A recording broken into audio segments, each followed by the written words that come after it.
uma conjuntura política no nosso país que pode comprometer mais de uma década de articulação, de entendimento, de proteção desses direitos. E eu vou falar um pouco mais sobre isso na frente. Mas queria trazer essa perspectiva porque muita gente, até eu mesmo não sabia antes de entrar e estudar mais sobre o protagonismo brasileiro nas relações internacionais em direitos humanos, que a gente era tão forte nessa frente. Então, me deixa ainda mais triste saber desses retrocessos que a gente está prestes a viver. Também a gente precisa de distinguir entre refúgio e asilo político. São duas formas de proteção de pessoas com base nas características que eu mencionei, mas que demandam diferentes tratamentos do Estado. O refúgio é aquele benefício dado a pessoas que já saíram dos seus países, elas já conseguiram fugir e ao chegar em outro país elas solicitaram proteção estatal. Então, naquele momento elas recebem um amparo do Estado destino para poder garantir diversos benefícios para que elas consigam ser refugiadas. Esse processo de garantia do status de refúgio, ele é bastante longo, é muito caro, demanda advogados, assistentes sociais, demanda diversos atores para poder garantir que essa pessoa vai ter cidadania permanente naquele país. O asilo político, na verdade, é o período transitório. Quando você chega naquele país e também quando você recebe a garantia de refúgio. Então, entre esses anos aí de processamento do seu caso, você recebe asilo político. Em alguns casos excepcionais, o Estado manda buscar o refugiado no seu país de origem. Por exemplo, o Canadá, na época da Guerra da Síria, mandou buscar refugiados LGBT na Síria e levar para o Canadá. Nesse caso, os refugiados que o Canadá levou para o seu território já chegaram como cidadãos permanentes. Agora, aqueles refugiados que chegaram por conta própria, eles muitas vezes não são cidadãos permanentes de cara, de imediato, e eles são agora colocados numa característica de asilo político. Eles podem permanecer legalmente no país, mas não recebem um amparo do Estado. Então eles estão sozinhos. E muitas vezes a gente vê essas pessoas se tornando moradores de rua, pessoas que não estão recebendo acesso à dignidade, e aí precisam de indivíduos, de ONGs e de outras organizações para lhes ajudar. Eu já falei esse dado, Então, 37 estados já acolheram refugiados LGBTI+, o Brasil é um deles, a gente vai falar um pouco sobre mais na frente. Bom, como eu falei, conseguir o status de refugiado é um processo jurídico longo, complicado e totalmente imperfeito. Esse processo que ele é assistido pela ONU, mas quem dá a palavra final sobre quem vai ser aceito como refugiado ou não são os próprios países de destino. Cada país, apesar da ONU ter documentos que resumem processos básicos que precisam estar na legislação de cada país sobre essa questão, esses processos muitas vezes não são seguidos ao detalhe. A gente tem dois documentos muito importantes que definem isso, que é a Convenção de 1951 e o Protocolo de 1967, que definem as leis sobre refugiados e recomenda para esses países, mas somente lá em 1990, naquela década que a gente começa a incluir orientação sexual e identidade de gênero no direito internacional também. Para que uma pessoa seja aceita como refugiada LGBTI+, ela precisa provar para o seu estado destino que há um risco de perseguição. E aí que divergem muitas das questões nos estados de destino, porque cada estado possui diferentes requerimentos de provas. Então, como que você vai provar que você é LGBTI+, você tem que provar isso. E 2, você precisa provar que você está sofrendo retaliação política ou perseguição. Em alguns casos, isso pode ser... em terceiro lugar, você precisa provar que o seu país é incapaz de fornecer apoio e segurança para você. E aí é onde você precisa coletar provas que vão justificar isso. E aí isso vai desde cartas de parentes alegando que você é LGBT, que você não pode ficar lá por questões culturais, por questões políticas, que você sofreu um atentado, etc. Até mesmo notícias de jornais, pessoas que sofreram atentados, foram perseguidas, ou estatísticas mesmo sobre o seu país, se existir.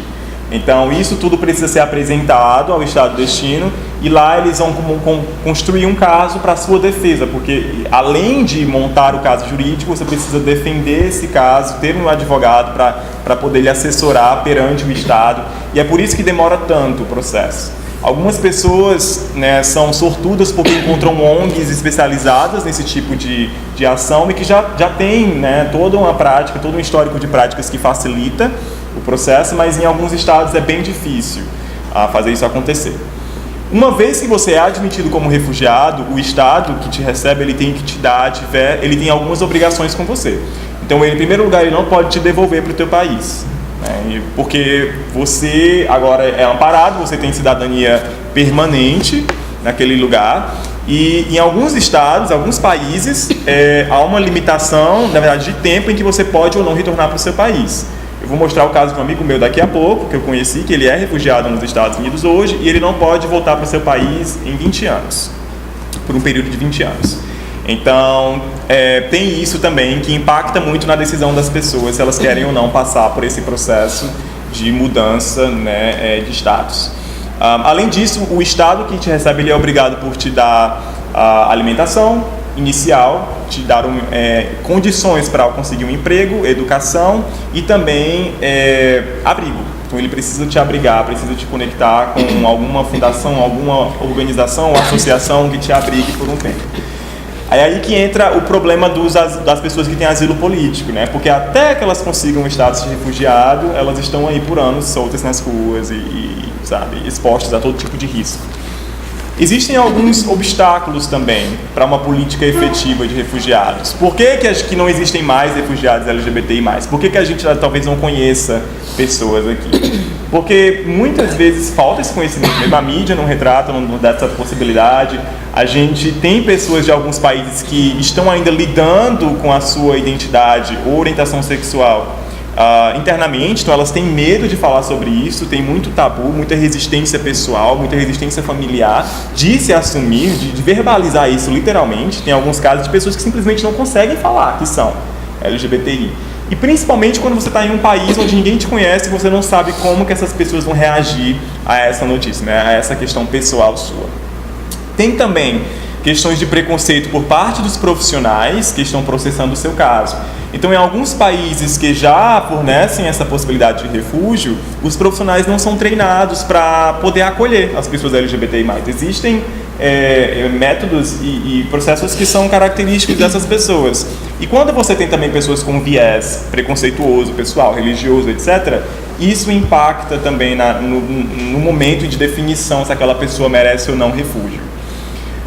E também uma inconsistência na política doméstica de refugiados, como a gente falou, como eu falei agora há pouco, né? Alguns países têm suas leis próprias, não respeitam as leis recomendadas pela ONU e também não respeitam essas questões de dignidade básica, como eu falei.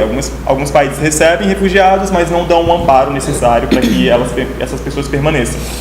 Então elas acabam muitas vezes migrando para outro país, ou então fazendo coisas mais extremas, como o suicídio, enfim, isso é bem comum mesmo entre refugiados em países onde eles são abrigados. Eu trouxe aqui o modelo do Canadá, né? O Canadá tornou-se o primeiro país no mundo a aceitar refugiados com base em orientação sexual e identidade de gênero, em 1991. No caso, o Canadá ele tem uma lei para além da lei da ONU, né? A lei da ONU requer que os refugiados cheguem nos estados de destino e sejam amparados lá. O Canadá não, ele identifica situações de risco no mundo e ele envia, né, as suas ONGs, os seus representantes de estado para buscar, selecionar e buscar essas pessoas lá onde elas estão. Isso aconteceu com a crise na Síria, isso aconteceu na Chechênia, né? Não sei se vocês lembram, mas a Chechênia no ano passado desenvolveu campos de concentração LGBTI+, então o Canadá enviou sua equipe e conseguiu trazer 70 refugiados LGBTI+, para o seu território. Foi o país que mais acolheu essas pessoas, enquanto que outros países europeus, como a Alemanha, acolheu 2 pessoas e a França acolheu 1 pessoa. Então você vê que há um interesse deles realmente em ter uma política externa que seja um pouco mais humanitária. E eles priorizam, né, a taxa de aceitação de pessoas LGBTI+, entre os solicitantes gerais de refúgio e também de asilo no Canadá é maior. Então eles priorizam pessoas LGBTI+, por entender que essas pessoas sofrem um múltiplo refúgio. O que é o múltiplo refúgio? É você não somente ter que sofrer discriminação, ter que sair de um lugar por conta de sua nacionalidade, mas também por conta das interseccionalidades, que é a orientação sexual ou identidade de gênero. Imagine, digamos que eu sou de Zimbábue, na África, e eu estou agora migrando para o Brasil, né? Eu vou ser refugiado no Brasil.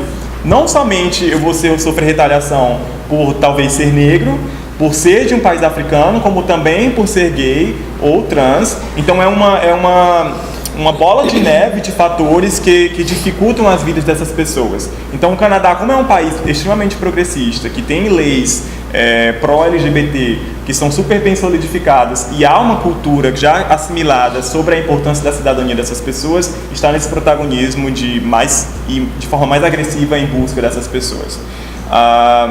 Eles também têm um processo mais rápido, né? Então, como eu falei, quando existem essas crises de refugiados ou crises de direitos humanos, eles conseguem implementar um sistema onde eles podem mais rapidamente chegar nas pessoas. É um processo controverso, porque eles têm uma fila de pessoas que estão esperando o julgamento de seus casos, e quando tem essas crises, eles atuam e priorizam essas pessoas que estão mais vulneráveis, enquanto que os outros que estão esperando na fila acabam muitas vezes indo para somente ter o seu refúgio garantido no ano seguinte. Então foi o caso de muitas solicitações de refúgio que vieram da Turquia, do Irã e de outros países do Oriente Médio para o Canadá, mas que não foram aceitas em 2017 por conta desses eventos externos extraordinários que aconteceram. Mas a gente vê que a justificativa deles é prioridade mesmo, né? Quem está mais vulnerável recebe maior agilidade no processo. Quando eu estudei nos Estados Unidos, eu pude conhecer muito de perto a atuação de centros de apoio a refugiados. Eu fui voluntário nesse centro, que é o IRIS, no estado de Connecticut, que era onde eu estudava, e eles recebiam refugiados com base em diversas questões. Tinha LGBT, tinha por nacionalidade, tinha por religião, opinião política, etc. E era muito legal acompanhar todo o processo. Então tinha uma equipe de advogados dedicada a ajudar na articulação com as embaixadas e com os países de origem. E quando essas pessoas chegavam, a gente ia buscar no aeroporto, tinha todo um processo de acolhimento e era o que não mostra. O Said, ele não esperou muito para começar a agir por conta própria. Ele não é esse refugiado estereotipado que a mídia apresenta. Assim que ele chegou lá, que ele conseguiu se estabelecer, ele se inscreveu numa universidade, foi aprovado numa das maiores universidades do país, que é a Universidade da Pensilvânia, fez um mestrado, uma graduação em Relações Internacionais lá. E hoje ele se formou, conseguiu o status de refúgio e trabalha hoje no Google como gerente de marketing, é super bem sucedido, é uma pessoa que também trabalha com jornalismo, ele é embaixador juvenil da ONU, já fez coisas pelas pessoas refugiadas que talvez ele nunca tivesse conseguido fazer se tivesse ficado lá no seu país. E foi também uma trajetória triste, porque ele perdeu a mãe dele enquanto ele estava nos Estados Unidos e não conseguiu voltar para participar do funeral, e perdeu o irmão para um atentado lá na região onde ele morava. Então ele não podia voltar para o país por 20 anos. É um processo bem duro para quem está querendo passar por esse tipo de segregação. Mas para ele foi fundamental para a sua própria sobrevivência, e hoje ele é ativista de direitos humanos lá nos Estados Unidos, foi super bem acolhido e está conseguindo se virar sozinho. E também hoje ele recebeu um refugiado na sua casa, então ele está retribuindo, né? Então são esses casos que eu gostaria que a mídia pudesse retratar, sabe? E eu tenho muito orgulho de tê-lo conhecido, e foi ele que me ensinou muito sobre a realidade diária de uma pessoa LGBTI+, ultra vulnerável a questões sociais e econômicas. Eu conheci em 2012, em 2014 a gente fundou uma ONG lá chamada Asylum Connect, que basicamente era uma ONG que tinha o objetivo de mapear todas as organizações nos Estados Unidos que oferecessem serviços gratuitos para pessoas que estavam com asilo político. Exatamente para a gente encontrar essas pessoas que estavam em situação de rua, que estavam desamparadas, e dar acesso a elas a organizações que poderiam contribuir com algum serviço, desde alimentação, até vestimenta, ou até abrigo, questão mesmo de ajuda na parte da saúde mesmo, educação sexual. Muitas dessas pessoas sofriam abuso sexual nas ruas, estavam tendo relações e multiplicando, né, vírus e infecções sem saber que estavam infectados, porque não conheciam o serviço de saúde, e também até mesmo pelo sistema de saúde nos Estados Unidos ser privado, essas pessoas tinham um certo medo e não conheciam centros que davam acesso aos serviços gratuitamente.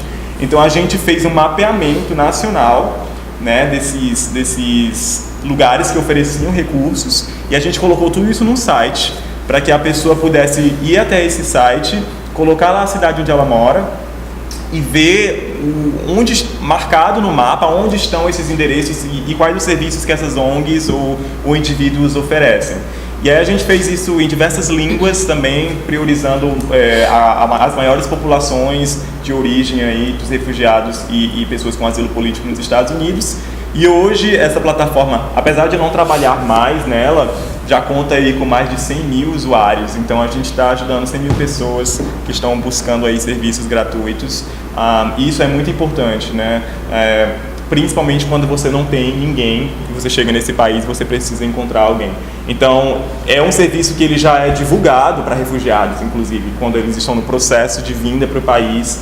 Então, ficou um negócio bem legal, que dá muito orgulho de poder contribuir de forma simples mesmo. É só compartilhamento de informação, e quem trabalha com a execução do fornecimento desses benefícios são as próprias ONGs. O nosso papel era só mesmo fazer uma ponte, e funcionou muito bem. Então, mas agora focando no caso do Brasil, né? O Brasil ele acolhe refugiados LGBTI. Em 2017 a gente tinha até ali quase 10 mil solicitações de refúgio no geral. Na verdade não, quase 10 mil refugiados vivendo no Brasil, e entre mais de 80 mil solicitações. Então, o Brasil hoje, entre os países que fazem parte da OCDE, é o país que menos recebe refugiados. A gente tem capacidade de receber muito mais. A gente não recebe por falta de vontade política ou por falta mesmo de profissionais que trabalham nessa frente dentro do governo. Entre essas 80 mil solicitações, havia 250 solicitações com base em identidade de gênero ou orientação sexual. E há brasileiros refugiados no exterior com base nisso também, como eu mencionei. E como o Brasil ele é protagonista em relações exteriores nessa causa LGBT, ele se vende muito bem. Ele se vende como um país, né, que não criminaliza ser LGBT, que tem leis progressistas, que garante direitos, e de certa forma garante mesmo. A legislação no Brasil, ela é teoricamente, ela possui, em teoria, uma estrutura que combate a discriminação, que protege pessoas contra a discriminação, mas não existem políticas públicas para efetuar isso na base. E há um dualismo grande no nosso país. Se em algumas regiões há um sentimento progressista maior, há uma comunidade LGBTI organizada que se apoia, há ONGs que trabalham com apoio e fornecimento de dignidade, por outro a gente também vê o reacionarismo, as zonas conservadoras, os assassinatos, enfim, toda a perseguição, que são características mesmo assim da nossa nação. Então, os refugiados, quando eles vêm para cá, eles precisam passar por um processo de aprendizado sobre tudo isso para minimizar danos e para aprender como melhor sobreviver, né, já que eles não estarão 100% seguros aqui. Tem o caso que ficou bastante famoso no ano passado, que é o da Lara Lopes. Ela é uma refugiada de Moçambique que veio para o Brasil. A Lara, ela sofre duplo refúgio, né? Ela diz que, olha, no Brasil tem LGBTI-fobia sim, mas pelo menos aqui tem leis para proteger. E na verdade eu sofro mais racismo e machismo do que LGBTI-fobia. Então foi a grande sacada dela. Só que ela prefere morar aqui do que morar em Moçambique. Por quê? Porque lá ela sofria discriminação diariamente, a parceira dela tentou suicídio, a família não aceitava, ela não conseguia emprego enfim, ela não tinha dignidade e contemplava o próprio suicídio. Quando ela veio para cá, ela recebeu todo o amparo de ONGs, todo o amparo de profissionais que lhe ajudaram. Ela começou a trabalhar como camareira, foi abrigada em um abrigo de refugiados lá no Rio de Janeiro, lá em São Paulo, desculpa, e lá também tem um trabalho muito articulado com as empresas para garantir colocação profissional. Então, rapidamente ela saiu de camareira, na posição de camareira, e foi trabalhar como analista de TI em uma multinacional, porque ela era formada, ela tinha toda essa qualificação. Então, houve um cuidado ali de trazer, de lhe dar, né, acesso a um emprego, e essas empresas, essa empresa que a contratou ouviu o seu clamor e deu uma oportunidade para ela. Hoje ela está melhor, vive bem, é ativista por refugiados LGBTI no Brasil, veio com a sua companheira também e vive a sua vida como a gente gostaria de viver, né? Tendo um emprego, tendo dignidade, tendo acesso ao básico, para a gente cuidar de nós mesmos. Aí vou falar um pouco sobre uma iniciativa que eu estou liderando hoje no Brasil. Eu sou cofundador de uma ONG chamada TODES. A TODES é uma ONG nacional que promove o combate à LGBTfobia e a inclusão de pessoas LGBTI através de tecnologia no mercado de trabalho e também de protagonismo juvenil. Nós temos hoje 120 voluntários espalhados em todos os estados brasileiros que trabalham remotamente, de graça mesmo, em diversos projetos. Um desses projetos é o programa TODES Embaixadores. Esse projeto ele é a primeira comunidade de líderes e empreendedores sociais LGBTI do mundo. A gente seleciona anualmente um número de 52 jovens de todos os estados brasileiros para que eles passem por 5 meses de formação sobre a causa LGBT, entender a nomenclatura, entender a história do movimento, o que é sexualidade, etc. E também formação em empreendedorismo, como criar um projeto, como gerir um projeto, como trabalhar com o marketing desse projeto, como arrecadar fundos, que tipos de editais existem, etc. Na primeira edição, que aconteceu no ano passado, a gente teve 2 jovens, um de Manaus e uma garota do Rio de Janeiro, que trouxeram a casa de refugiados.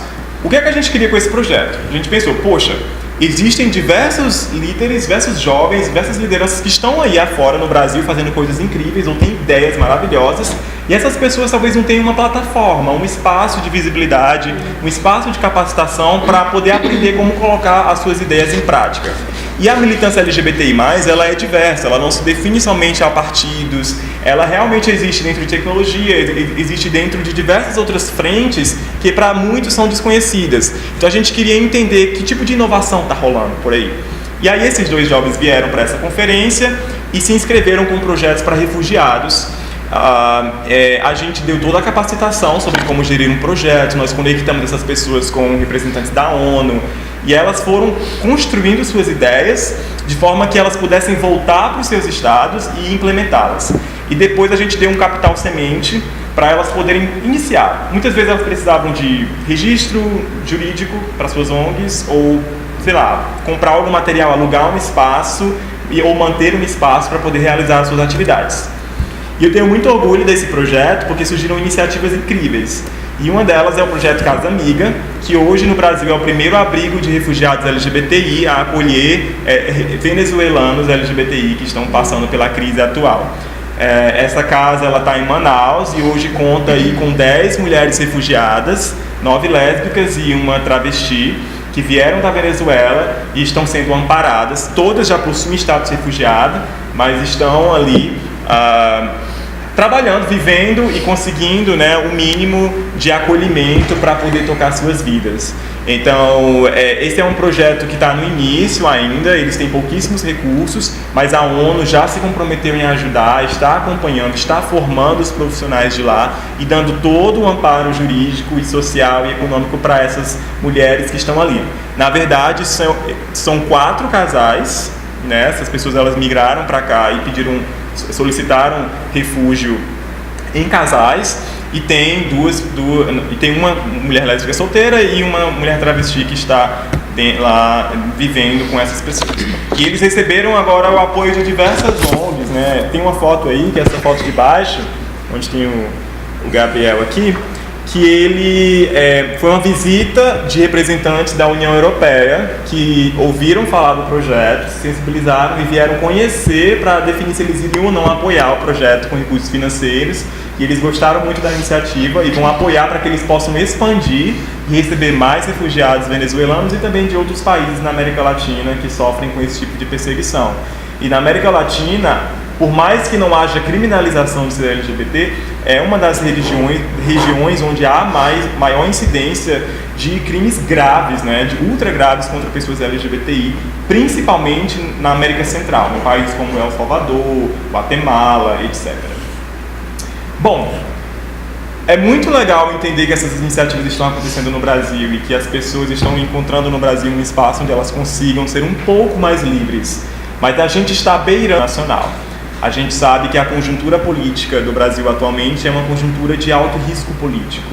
E o que isso significa para a gente? Que pode haver, sim, um cerceamento de liberdades individuais e retrocesso de direitos garantidos.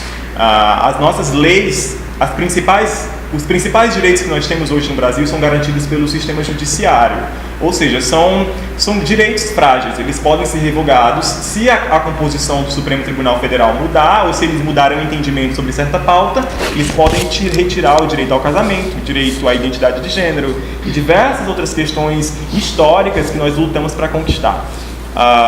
E há algumas previsões que nós, ativistas, que trabalhamos com essa frente de relações internacionais, conseguimos sentir para os próximos anos.